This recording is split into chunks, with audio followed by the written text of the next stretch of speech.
दोस्तों, पैसा हमारे जीवन में बहुत ज़रूरी होता है और कभी कभी हमें ऐसा ख्याल भी आता है कि अगर हमारी सरकार सबको दिल खोल के पैसा दे तो शायद हमारा देश की गरीबी मिट जाए, सभी लोग अमीर हो जाए और कोई भी भूखा ना सोए। लेकिन ऐसा नहीं होता। जिम्बाब्वे देश के प्राइम मिनिस्टर एम्बेसन मनांगगवा ने भी ऐसा ही सोचा था कि अब वो अनलिमिटेड पैसा छापेंगे और सारा कर्जा चुका देंगे और सबको बेशुमार दौलत देके अमीर कर देंगे। और एम्बेसन मनांगगवा ने ऐसा किया भी।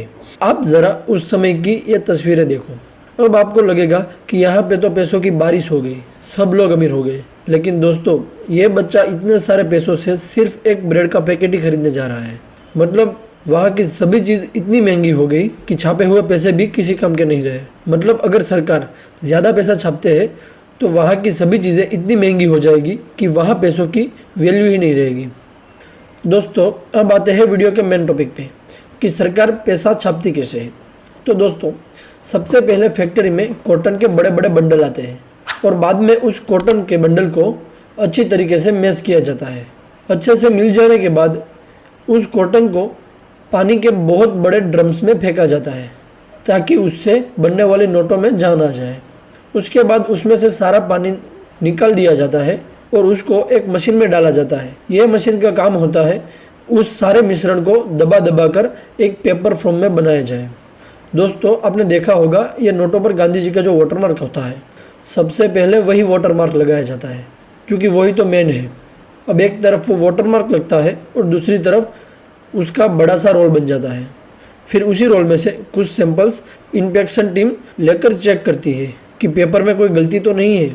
फिर उस बड़े से रोल को 3 रोल में कटिंग कर दिया जाता है ताकि प्रोसेस इजी हो जाए। दोस्तों, आपने नोटों पर यह होलोग्राम तो देखी ही होगी, तो अब नोटों पर उस होलोग्राम को लगाया जाता है।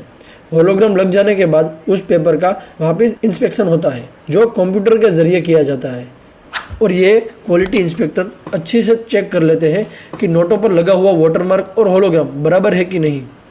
अब उसके बाद वो रोल एक मशीन पर लगाया जाता है जो छोटे छोटे टुकड़ों में काट देती है। उसके बाद उस टुकड़े को प्रिंटिंग एरिया में भेजा जाता है। जब वो बंडल प्रिंटिंग एरिया में पहुंच जाते हैं तब वर्कर उन्हें प्रिंटिंग मशीन में डालता है और प्रिंटिंग मशीन एक एक करके उन्हें आगे भेज देती है। अब मशीन में भी 3 तरह की प्रिंट आती है। जैसे कि इस नोट में ग्रीन और रेड कलर का यूज़ होता है तो वो अलग सेक्शन में भेजे जाते हैं। फिर एक एक करके वर्कर सभी नोटों को चेक करता है कि कहीं किसी भी नोट में कलर ज़्यादा लाइट या डार्क तो नहीं रह गया। उसके बाद नोटों को सिल्क स्क्रीन प्रिंटिंग में भेजा जाता है। देखो, इस नोट में जो नंबर लिखा हुआ होता है जो हर साइड से देखने पर अलग अलग दिखता है, वो इसी मशीन में होता है। अब है last part, integro printing. Note के ऊपर जो स्ट्रक्चर प्रिंट किए जाते हैं वो इसी मशीन में होते हैं। जब भी हम नोटों के ऊपर हाथ लगाए तभी हमें पता चलता है कि कुछ लिखा गया है। अब प्रिंटिंग के बाद नोटों को कटिंग मशीन में भेजा जाता है जहाँ पर नोटों को प्रॉपर साइज में काट दिया जाता है।